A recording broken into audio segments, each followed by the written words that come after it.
پر زړه باندې ولیکي باید افغانستان نړۍ ستا د سر سیوری مجاهد افغانستان. بسم الله الرحمن الرحیم. مصطفی محمود فاروقی هستم، یک تن از باشندگان ولایت لوگر.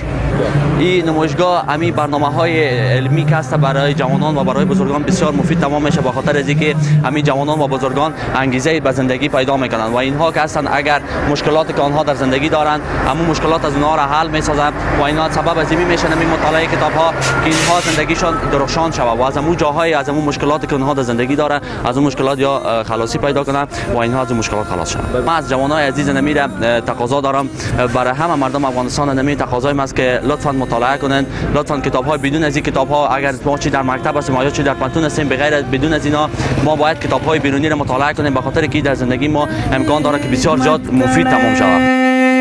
کوسی ټول پښتنه